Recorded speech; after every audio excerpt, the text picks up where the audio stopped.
నమస్తే.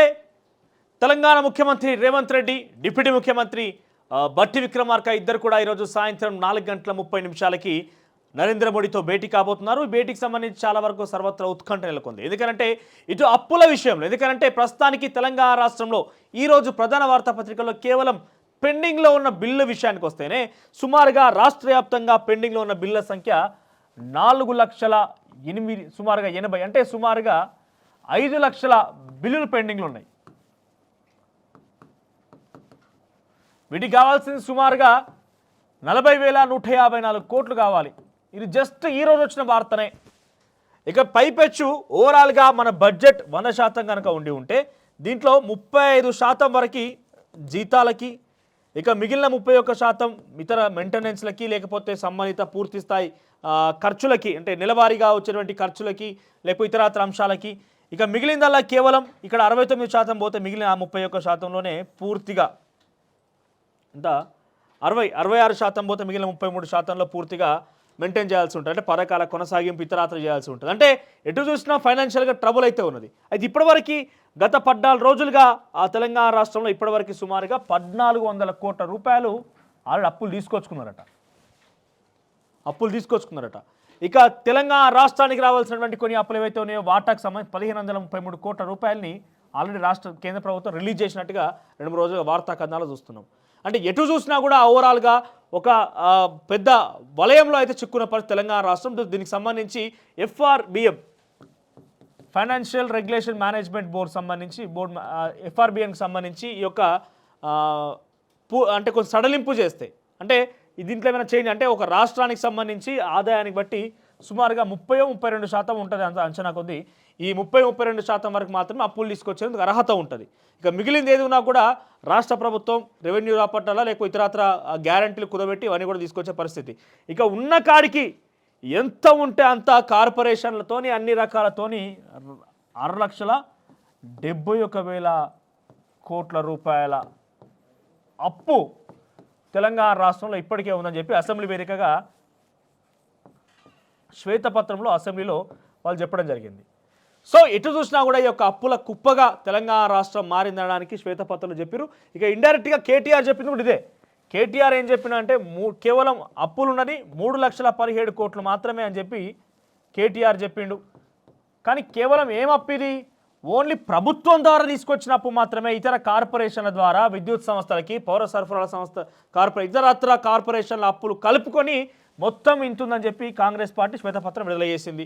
సో ఏదేమైతేనే రాష్ట్ర ప్రభుత్వం పథకాలు కొనసాగించాలన్నా ఏదైతే 6 గ్యారంటీలు అని చెప్పిందో 6 గ్యారంటీలని వారి ముందుకు తీసుకెళ్లాలన్నా కూడా పెద్ద ఎత్తున డబ్బులు కావాల్సి ఉన్న నేపథ్యంలో వాటన్నిటికీ డబ్బుల కోసం ఒక రకంగా తెలంగాణ రాష్ట్రంలో ఉన్నటువంటి పరిస్థితుల దృష్ట్యా, ఆ తర్వాత ఫైనాన్షియల్ సపోర్ట్ దృష్ట్యా ఈరోజు మోదీని రేవంత్ రెడ్డి, బట్టి విక్రమార్క భేటీ కాబోతున్నారు. ఇప్పటికే 11 గంటలకి సుమారుగా సమయం కావస్తున్నది. రేవంత్ రెడ్డి బయలుదేరారు కూడా. అయితే ఈ యొక్క అంశం ఒక ఎత్తు అయితే, ఇక రాజకీయంగా మరొక అంశం ఏంటంటే కాంగ్రెస్ పార్టీ ఇప్పటివరకు ప్రభుత్వం ఏర్పాటు చేసిన తర్వాత 12 మంది ఉన్నారు మంత్రివర్గంలో. ముఖ్యమంత్రి రేవంత్ రెడ్డి, బట్టి విక్రమార్క, కోమటిరెడ్డి వెంకటరెడ్డి, శ్రీధర్ బాబు, దామోదర్ రాజనరసింహ, సీతక్క, జూపల్లి, తుమ్మల, పొంగులేటి, పొన్నం ప్రభాకర్, కొండా సురేఖ, ఇట్లా 12 మంది ఆల్రెడీ మంత్రివర్గంలో ఉన్నారు. ఇక మిగిలిన 6 మంత్రివర్గంలో చోటు కల్పించాల్సిన అవసరం ఉంది.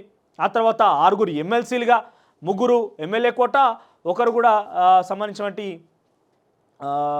స్థానిక సంస్థలు, మరో 2 గవర్నర్ కోట, ఇట్లా 2 ఎమ్మెల్యే కోట, ఒకరు స్థానిక సంస్థల నుంచి, ఒకరు పట్టభద్రుల నుంచి, మరొక 2 గవర్నర్ కోట నుంచి, ఇట్లా 6 ఎమ్మెల్సీలు, ఆ తర్వాత 54 కార్పొరేషన్లు. ఇది చాలా కీలకం. ఎందుకంటే ఇప్పటికే మంత్రివర్గ విస్తరణ సంక్రాంతిలోపు చేపడతామన్నట్టుగా వార్త అయితే వస్తున్నాయి. ఇక 6 మంత్రులు,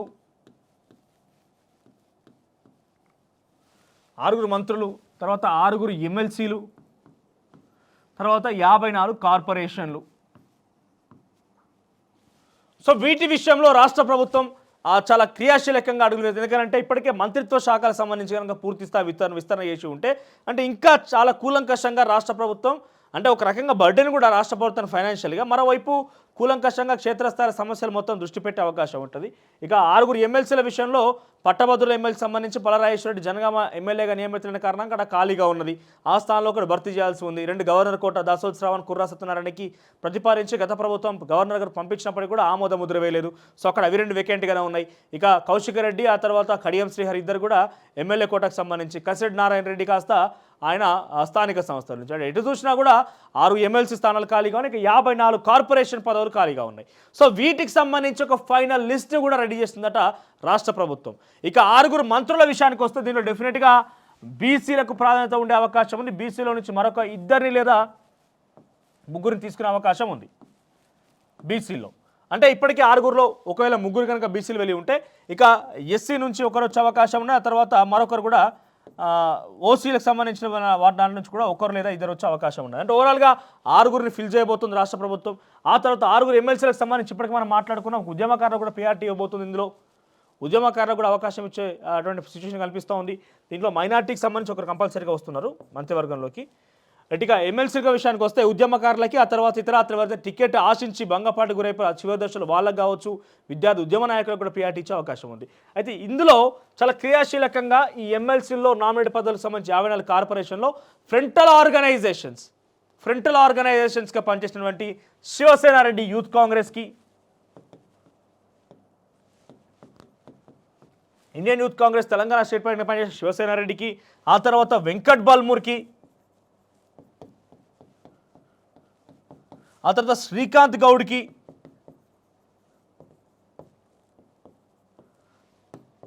ప్రీతం,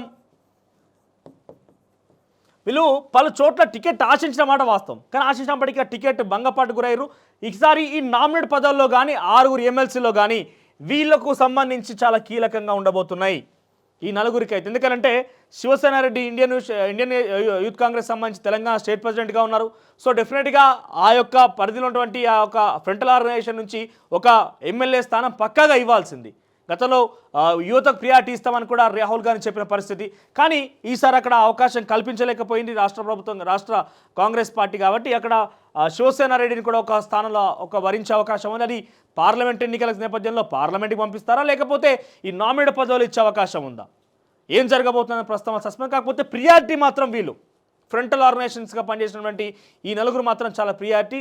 అది శివసేనారెడ్డి కావచ్చు, ఆ తర్వాత కిసాన్ సెల్కి సంబంధించి కూడా ఒక వ్యక్తి ఉన్నారు. కిసాన్ సెల్కి సంబంధించి కూడా ఆయనకు కూడా ప్రియారిటీ ఇచ్చే అవకాశం ఉంది. అంటే ఓవరాల్గా ఈ యొక్క ఫ్రంటల్ ఆర్గనైజేషన్స్, అది కిసాన్ సెల్ కావచ్చు, తర్వాత యూత్ కాంగ్రెస్ కావచ్చు, బీసీసెల్ కావచ్చు, ఎస్సీసెల్ కావచ్చు, తర్వాత ఎన్ఎస్సీఐ స్టూడెంట్ వింగ్ కావచ్చు, వీళ్ళందరికీ కూడా ప్రియారిటీ ఇచ్చే అవకాశం ఉంది. ఇక 54 కార్పొరేషన్ల చైర్మన్లకు సంబంధించి కూడా లిస్ట్ రెడీ చేసుకుంది పార్టీ. దాంట్లో ఈ వ్యక్తులకి ఇటు ఎమ్మెల్సీలో కావచ్చు, లేకపోతే నామినేట్ పదవుల్లో కావచ్చు, వీరికి మాత్రం ఫస్ట్ ప్రియారిటీ ఇచ్చే విధంగా రాష్ట్ర ప్రభుత్వం ప్లాన్ చేస్తుంది. ముఖ్యంగా కాంగ్రెస్ పార్టీ ప్లాన్ చేస్తుంది. దీనికి తోడు విద్యార్థి నిరుద్యోగులకు సంబంధించిన అంశాల్లో కూడా నిరుద్యోగులకు కూడా విద్యార్థి ఉద్యమ నాయకులకు సంబంధించిన వ్యక్తులను తెలంగాణ ఉద్యమకారులకు కూడా అవకాశం ఇవ్వని విధంగా ఓయూ విద్యార్థులకు సంబంధించిన ప్రధానంగా కొన్ని పేరు వినిపిస్తారు. దాంట్లో మొదటి నుంచి కూడా కాంగ్రెస్ పార్టీ కోసం కష్టపడుతూ జనగామ టికెట్ ఆశించినప్పటికీ కూడా భంగపాటు గురైంది. బాలలక్ష్మి పేరు కూడా ప్రధానంగా వినిపిస్తోంది. మరోవైపు దుర్గం భాస్కర్ పేరు వినిపిస్తోంది. ఇక వీళ్ళతో పాటుగా ఇటీవల కాలంలో కాంగ్రెస్ పార్టీలో చేరిన కోట శ్రీనివాస్ గౌడ్ అందరూ కూడా ఉస్మానియా విశ్వవిద్యాలయం నుంచి విద్యార్థి నాయకులుగా, ఉద్యమకారులుగా పేరున్నారు. వాళ్ళు కాంగ్రెస్ పార్టీ కోసం క్రియాశీలకంగా పనిచేసిర్రు. దీనిలో చాలా వరకు వీళ్ళ పేరు వినిపిస్తున్న పరిస్థితి. సో ఓవరాల్గా ఇటు విద్యార్థి ఉద్యమ నాయకుల్ని, సామాజిక వర్గాల వారిని అన్నింటినీ కూడా బేరీజ్ వేసుకొని నామినేట్ పదవుల్ని ఎమ్మెల్సీలను ఖరారు చేసే అవకాశం ఉంది. ముఖ్యంగా 54 కార్పొరేషన్లు, 6 ఎమ్మెల్సీలకు సంబంధించిన అంశాల్లో సుమారుగా 200 మంది పోటీ పడుతున్నారట. ఇప్పటికే 200 మంది పోటీ పడుతున్నారు. 54 కార్పొరేషన్లు ప్లస్ 6 ఎమ్మెల్సీలకు సంబంధించి. సో ఇక్కడ పోటీ తీవ్రంగా ఉన్న నేపథ్యంలో కేవలం 60 మందికి మాత్రం అలాట్ చేయగలుగుతారు ఎటు చూసినా కూడా. దాంట్లో చాలా వరకు మంది ఎమ్మెల్యే టికెట్ ఆశించి భంగపడిన వారు కొంతమంది, లేదా సీనియర్ కాంగ్రెస్ నాయకులు కొంతమంది, చాలా వరకు మేధావులు, ఇక ఇతర ప్రజా సంఘాల వాళ్ళు, పౌర హక్కుల సంఘాల వాళ్ళు చాలామంది కూడా ఉన్నారు. ఈ నేపథ్యంలో అందరినీ కూడా అలాట్ చేయలేకపోవచ్చు. కాబట్టి 200 మంది నుంచి పోటీ 60 స్థానాలకు ఉన్నది. ఎట్లా అలాట్ చేస్తారంటే దాని ఫస్ట్ ప్రియారిటీ ఒకటి బీసీ వర్గాలకి, ఎందుకంటే బీసీలకి 34 టికెట్లు ఇస్తా అని చెప్పినట్టు కాంగ్రెస్ పార్టీ ఇవ్వలేదు కాబట్టి ఇక్కడ బీసీలకి అత్యధిక ప్రియారిటీ ఇచ్చే అవకాశం ఉన్నది. బీసీల్లో ఫస్ట్ ప్రియారిటీ ఇవ్వబోతుంది కాంగ్రెస్ పార్టీ ప్రభుత్వం అనేది చాలా స్పష్టంగా అర్థమవుతుంది. సో బీసీల ప్రియారిటైజేషన్తో ఒక లిస్టు కూడా రెడీ చేసుకోలేదట రాష్ట్ర కాంగ్రెస్ సంబంధించినటువంటి పీసీసీ అధ్యక్షుడు ముఖ్యమంత్రి రేవంత్ రెడ్డి కూడా ఈ లిస్టు పట్టుకొని ఈరోజు ఢిల్లీలో అధిష్టానంతో భేటీ కాబోతున్నారు. ఆ భేటీలో ముఖ్యంగా ఈ నామినేటెడ్ పదవులు 6 ఎమ్మెల్సీలకు సంబంధించి చర్చకు వచ్చే అవకాశం ఉంది. అందులో భాగంగా ఫస్ట్ ప్రయారిటీ బీసీలకు ఇవ్వబోతున్నారు. ఇక బీసీల తర్వాత ఫ్రంటల్ ఆర్గనైజేషన్లో పనిచేసినటువంటి వ్యక్తులు ఎవరైతే ఉన్నారో ఎన్ఎస్సీ, యూత్ కాంగ్రెస్, వాటికి సంబంధించి వాళ్ళ ప్రియారిటీ ఉండబోతుంది. ఎందుకంటే ఒక్కరికి కూడా ఈసారి అవకాశం కల్పించలేదు పార్టీలో, ఇటు ప్రభుత్వంలో. ఆ తర్వాత ఎమ్మెల్యే టికెట్ ఒక్కరు ఇచ్చిన అవకాశం లేదు. ఆ తర్వాత ఉస్మానియా యూనివర్సిటీకి సంబంధించిన స్టూడెంట్స్, విద్యార్థి నాయకులకు, అతను నిరుద్యోగ సమస్య కోసం పోరాడిన వారికి వాళ్ళకి ప్రియారిటీ. తర్వాత ఇక చివరిగా ప్రజా సంఘాలు, పౌర హక్కుల సంఘాలకు సంబంధించి ఎవరైతే కొందరు పార్టీకి సపోర్ట్ చేసారో వాళ్ళకి ప్రియారిటీ ఇచ్చే అవకాశం ఉంది.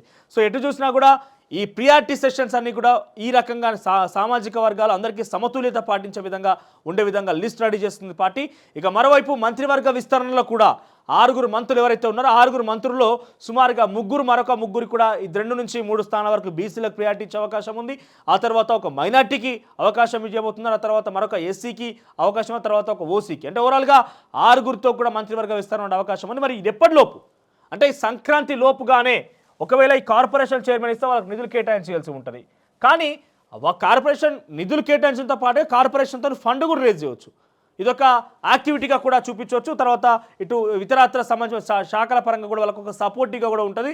ఈ 100 గ్యారెంటీలు అమలు చేయాలనే దాంట్లో చాలా క్రియాశీలకంగా ప్రోటోకాల్ వైజ్గా వీళ్ళు కూడా పార్టిసిపేట్ చేసే అవకాశం ఉంటుంది. కాబట్టి వీళ్ళను కూడా ఈ సంక్రాంతి లోపుగానే పార్లమెంట్ ఎన్నికలు కంటే ముందుగానే ఫిల్అప్ చేయాలి. కాబట్టి అది జనవరి 2వ వారంలో ఈ యొక్క లిస్ట్ కూడా అధికారికంగా వచ్చే అవకాశం. అంటే ఒకటేసారిగా 54 స్థానాలు ఇవ్వకపోవచ్చు, కానీ డెఫినెట్గా ప్రియారిటీ వైజ్గా ముందుగా బీసీలకి, ఆ తర్వాత ఫ్రంట్ ఆర్గనైజేషన్కి, ఆ తర్వాత ఉస్మానియా విద్యార్థులకు, ఆ తర్వాత ప్రజా సంఘాలు, పౌర సంఘాల వ్యక్తులకి రకరకాల అందరికీ కూడా అలాట్ చేసే అవకాశం అయితే ఉన్నది. సో మొత్తం మీద ఈరోజు అధిష్టానంతో రేవంత్ రెడ్డి భేటీ కాబోతున్నారు. ఈ భేటీలో చాలా వరకు పార్లమెంట్ ఎన్నికల్లో అవలంబించాల్సిన తీరు, మరి అభ్యర్థులకు సంబంధించి ఏ రకంగా నిర్దేశించారు, అభ్యర్థులకు సంబంధించి ఎప్పుడు ప్రకటిస్తారన్న అంశం కావచ్చు, ఆ తర్వాత ఈ నామినేటెడ్ పదవుల విషయంలో కావచ్చు, లేకుంటే తెలంగాణ రాష్ట్రం అమలవుతున్నటువంటి 100 రోజుల్లో 6 గ్యారెంటీల పథకం విషయంలో ఏ రకమైనటువంటి తీరు అవలంబిస్తున్నారో ఆ అధిష్టానం దగ్గర చెప్పే అవకాశం ఉంది. దీనికి తోడు ఈ నామినేటెడ్ పదవులు, ఎమ్మెల్సీల గురించి, మంత్రివర్గ విస్తరణ గురించి కూడా ఆలోచించే అవకాశం ఉన్నది. మరి ఈ లిస్ట్లో ఎవరి పేరు ఫైనలైజ్ కాబోతుంది, ఎవరు ఎంతవరకు అధిష్టానం మెప్పు పొందారు, ఎవరు ఇంతవరకు కూడా కాంగ్రెస్ పార్టీ కోసం కష్టపడే ర్యాంకింగ్లో ఉన్నారు, రేవంత్ రెడ్డి ఎవరి మీద తన చేయి వేయబోతున్నారు, రేవంత్ రెడ్డి ఎవరి మీద చూపించబోతున్నారు, ఎవరికి తనకు ప్రియారిటీ ఇవ్వబోతున్నారని మాత్రం చూడాల్సి ఉంది.